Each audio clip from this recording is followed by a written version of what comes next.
Hey, come see us on tour. We'll be in Duluth, Georgia, Jacksonville, Florida, Los Angeles, Tempe, Arizona, and Burbank, California. Go to jimmydore.com for a link for those tickets. You know that guy, Nate Silver? He does the polling, right? Yeah.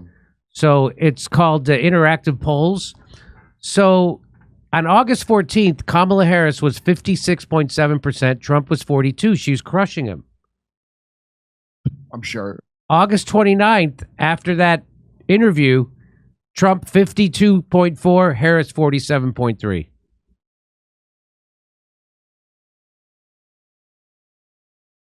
Trump has a 10-point swing. That's it. I'm going to go ahead and double that, Jimmy, and say it's probably 20 points. I don't believe these numbers that they're this close. I don't believe it. I never believed it was like that. I never believed this for a second. I never bbelieved that for a second.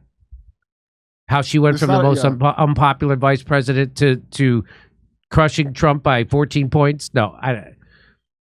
Swing states, according to Nate Silver, Trump is up in Pennsylvania by 4 points.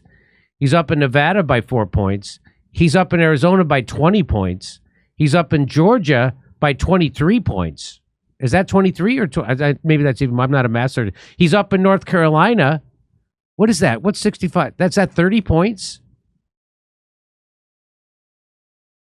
And then it's tight in Wisconsin. Harris is up by 5 points. And then in Michigan, Harris is up by a bunch, 58-42. That's according to Nate Silver. Wow. So it went from Harris winning 56-42 to Trump up 52-47. Just like that.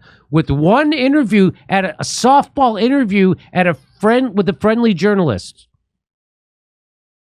She has no, so I'm looking at this Telegraph article, okay? So people that are like senior aides that you would want on your team, they won't work for her.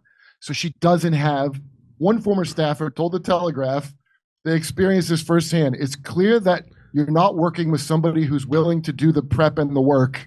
Another told Washington Post in 2021, describing Ms. Harris' constant amount of soul-destroying criticism and also her own lack of confidence. The staffer said it amounted to propping up a bully. So she don't have any good people because she sucks. And they go, you got to read this, and she don't read it, and then she blames them when she fails. This is an old story from 2021. This has like been going on for a while. Here's one more. Malcolm just wants you to know it's not a poll, it's likelihood of winning. Oh, okay. So this is what he says. This is his forecast. This is Nate Silver's. Oh, so that's not a poll. That's his likelihood of winning. Okay. So this is another one of those. Nate Silver's forecast chance of winning. Trump 53.1%, Harris 46%. So now that's up almost 7%. In the swing states, so there we already covered that. So there's somebody called Polymarket. The odds that Polymarket give Trump 50%, Harris 49%.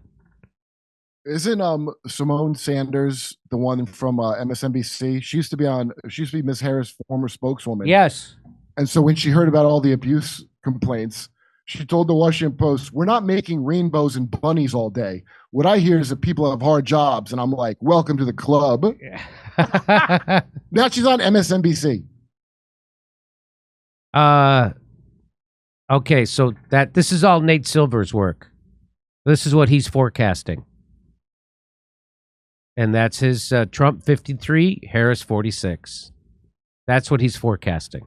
Hey, come see us on tour. We'll be in Duluth, Georgia, Jacksonville, Florida, Los Angeles, Tempe, Arizona, and Burbank, California. Go to jimmydore.com for a link for those tickets.